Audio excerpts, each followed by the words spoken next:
Now, the first thing I wish I knew when I started YouTube is that you don't actually need to niche down. You'll hear these YouTube experts say that you have to just pick one niche and you can only make content in that, otherwise you'll never grow a successful channel. And that's just simply not true. And I have the proof that that's not true. So this right here is actually a second channel that I started. And if you take a look at the uploads, you'll notice that I post a whole bunch of things here that are in completely different niches. So I have here where I was doing a review of these video glasses that got 8,000 views in 2 weeks.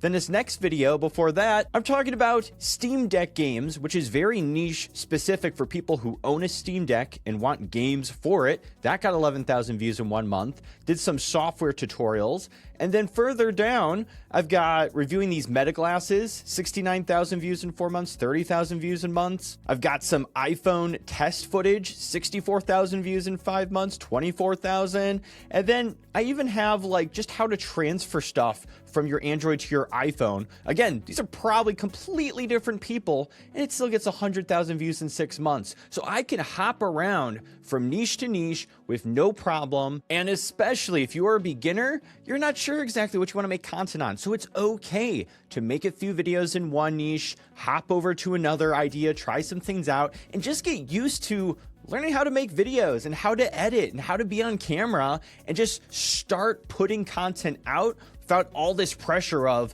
I can only pick one thing. YouTube only judges videos on a video to video basis. So all it really cares about is, does this video interest a certain group of people?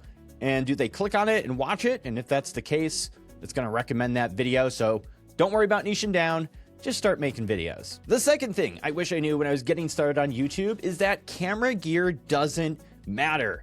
And I understand it. You think to be a real YouTuber, you got to go out and get the fancy schmancy camera setup. And I also find it kind of funny that I'm saying camera gear doesn't matter as I hold this, $4,000 DSLR setup. But here's the reality. When I started this channel that you are watching, I grew this channel to over 100,000 subscribers using these two devices right here.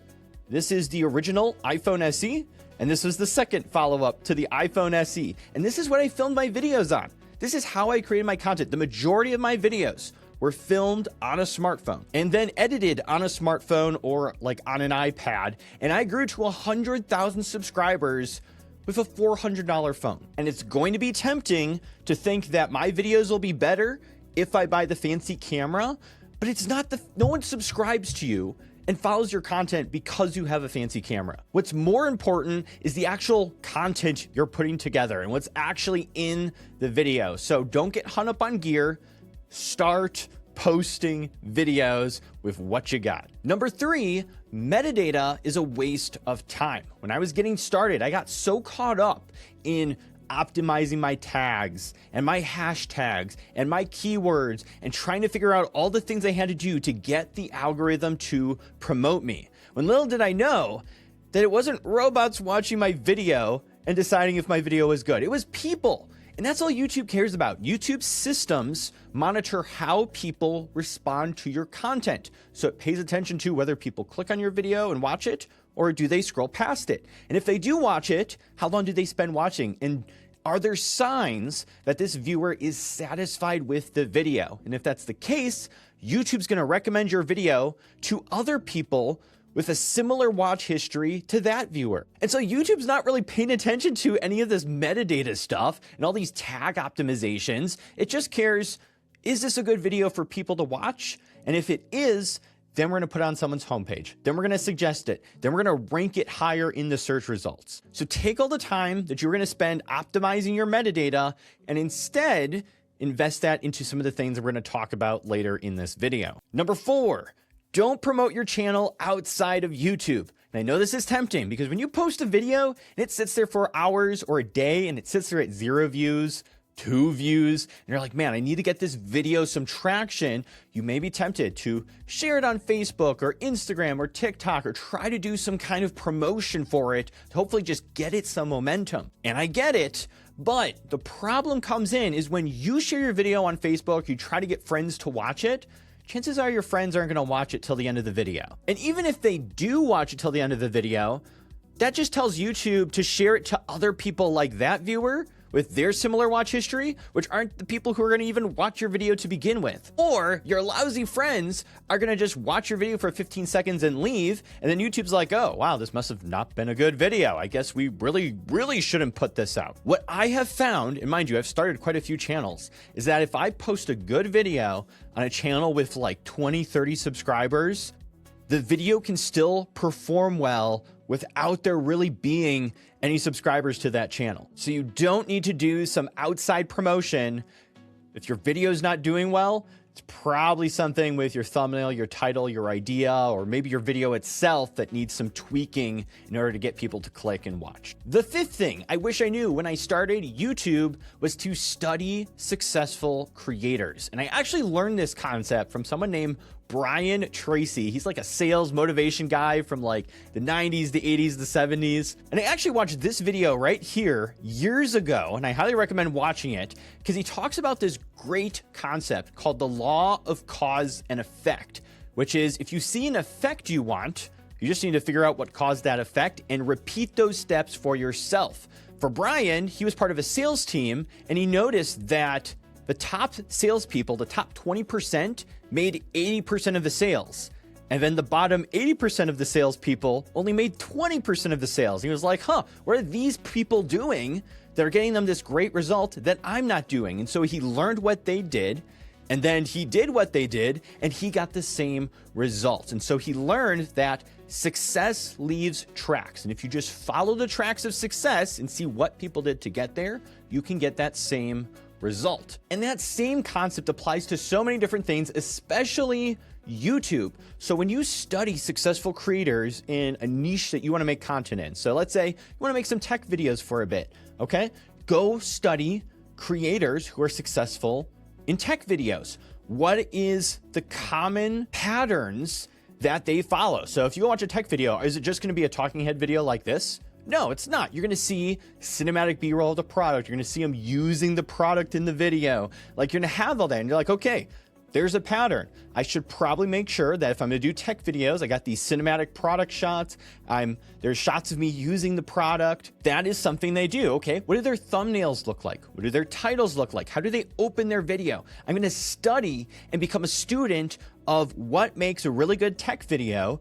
And then I'm going to follow those steps and try to put those into my own video. And that itself is literally going to be a free YouTube course where you're going to learn exactly what you need to do to appeal to this group of people and be able to get similar results to those creators. Now, the sixth thing I wish I knew when I started YouTube, and this might be the most important part of the video, so make sure you're paying attention here, only create videos around proven topics. And this is so important, and it all comes back to how YouTube works, which is viewers come to YouTube, they watch videos around their interests, and then based on that watch history, YouTube recommends more content. So if your video is not related to someone else's watch history, your video will never show up.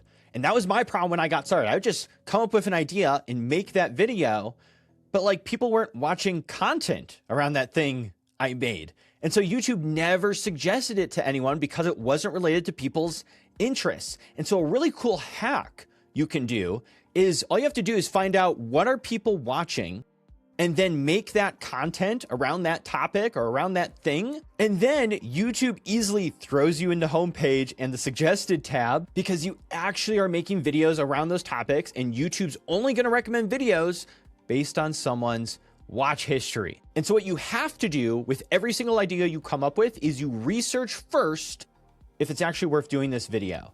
And if not, maybe it requires just retitling or repositioning your video a different way to where it's actually worth making the video. Let me show you an example of this actively live. So as I mentioned earlier, I just got the A7 IV, and maybe I want to make a video review on this and kind of talk about my experience with it.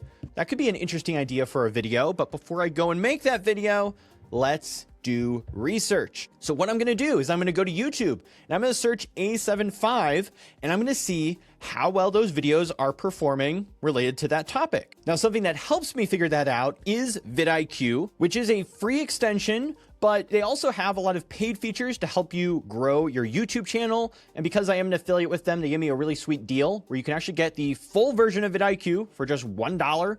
Go through my affiliate link, you'll get access to all the different features for like 30 days. But if you don't want to do that, you don't have $1, you can just download vidIQ as a free extension, and you'll actually get some of these features for free. But where vidIQ helps in this research process is a few ways. Number one, vidIQ is going to show me the subscriber count next to each of these videos in the search results. So I know, is this a massive channel that just gets views because they're big? Or is this a smaller creator and there are potentially other smaller creators who have covered this topic and are blowing up, and it might actually be worth something covering? It also shows me something called an outlier score. And what that basically means is this viewer gets a certain amount of views every month, and it lets me know how much more this video might have blown up compared to what they normally get for views. So for this guy, this video here is only doing 1.6 times better than what he normally gets for views. And I can see it's 6,000 views in 2 months. Okay, let's take a look at some of these other results here. 6,000 views, 2 months, 12,000 views in 6 days, 16,000 views in 12 days, 21,000 views in 2 weeks. It is a bit of a newer camera. Came out about like 3 months ago, roughly. But you can kind of get an idea here on how many views this camera has gotten. I could also even go a step further and just search the last camera that came out, which is the A7 IV. And I can see, okay, 61,000 views in 11 months, 4,000 views in 2 months. Let's look at some older ones. 31,000 views in 1 year. Down here, we got our best buddy Joe with his A7 IV video. 117,000 views in 1 year. You know, so that's a bit on the higher side. But again, we're not seeing like a ton of views here. So if I make a video on the A7 V, these are the results I can expect to get. If the top video or some of these best videos are only getting a couple thousand views in like 2 months, am I okay with those results? If so, then cool, make the video. If not, maybe you need to rethink your packaging. So, and maybe instead of just doing the direct name of the camera, maybe we could make a video for people who don't know the name of the camera yet. So maybe I do best camera for YouTube. I'm just exploring what options. I don't know the name of any cameras. I just want the best camera for YouTube. And I could still make the exact same video basically. And that's a super important part. Like, it's going to be almost the exact same video. An A7 V review or best camera for YouTube, and I share my opinions on this thing. Like, it's essentially the same video, but just with a little bit of packaging difference. Let's see what results I could get.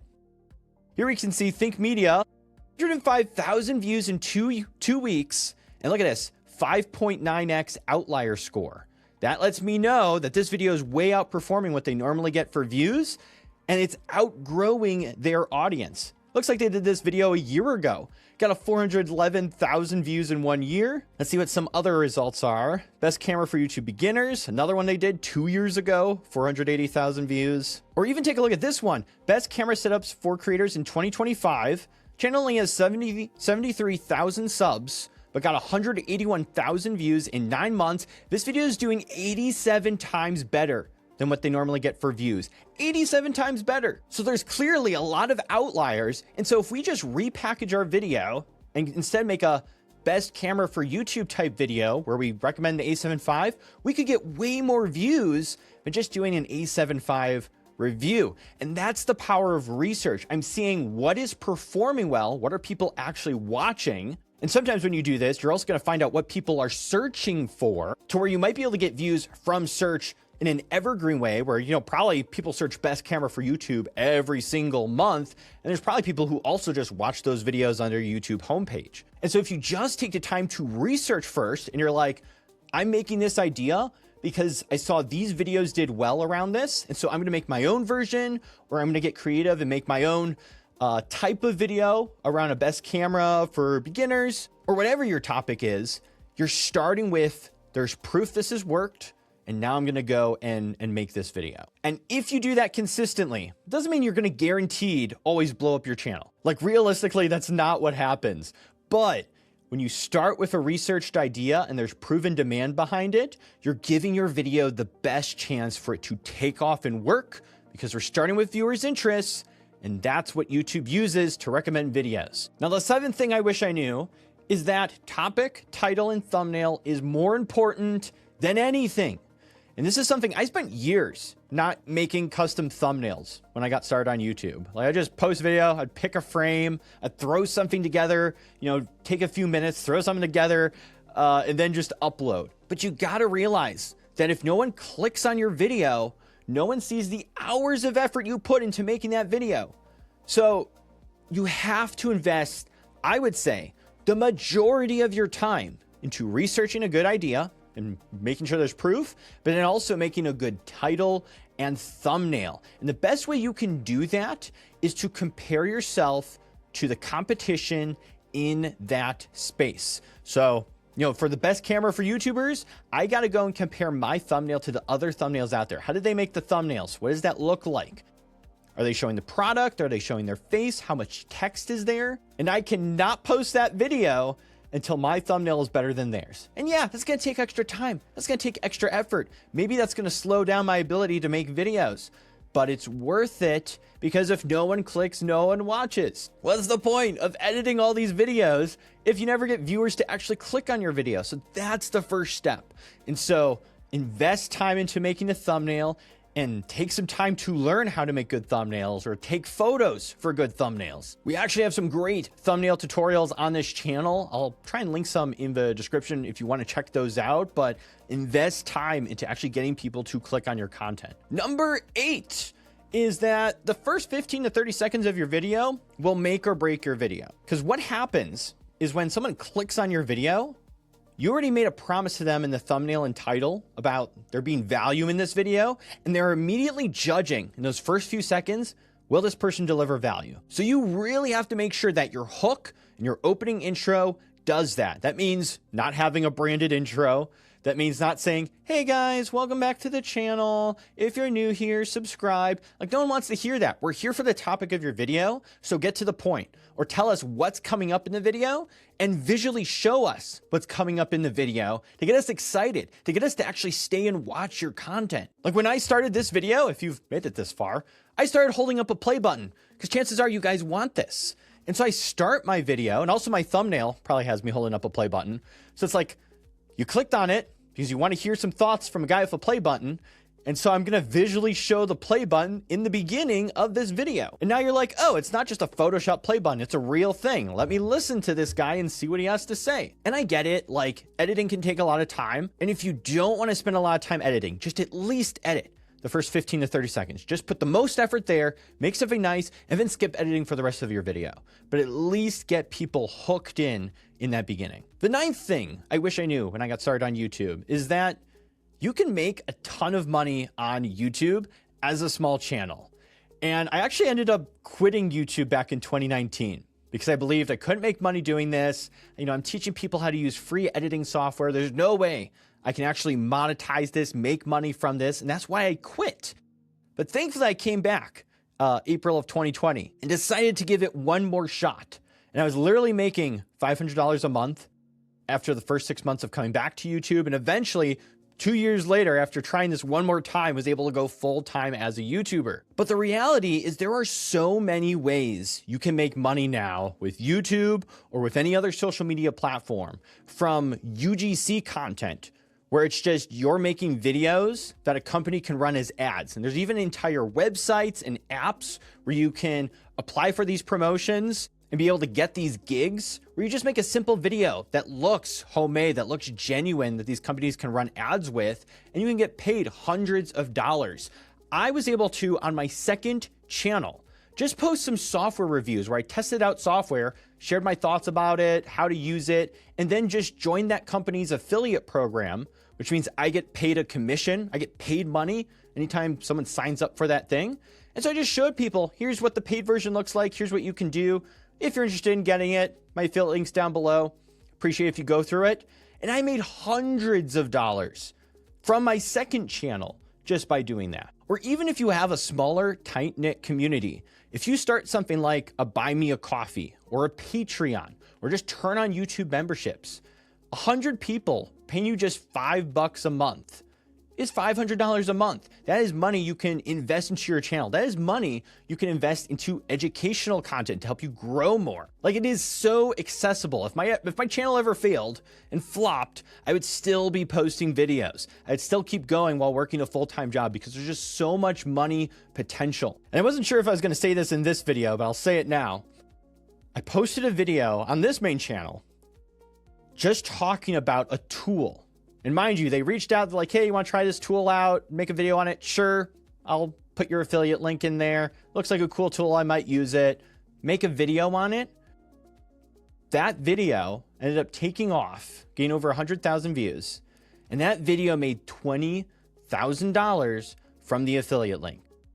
One video that anyone could have posted. It wasn't like some complex thing. It was just like, hey, there's this new tool for this software.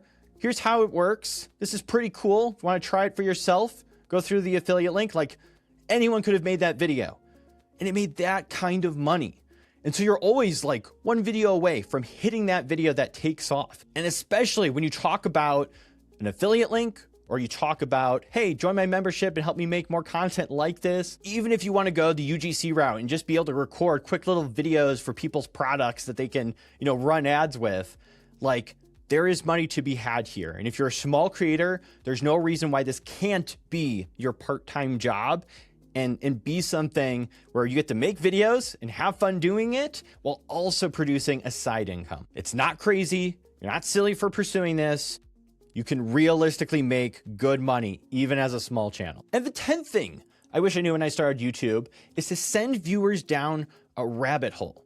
And so what you do is when you do have videos and you make videos and videos start to pop off, always at the end of your videos, push people to another one of your videos. Because what you'll do is you'll get people to watch maybe 2 or 3 of your videos and go down a rabbit hole. And that sends crazy signals to YouTube that people really enjoy your content. Because when people watch 2 or 3, YouTube knows that your content is good.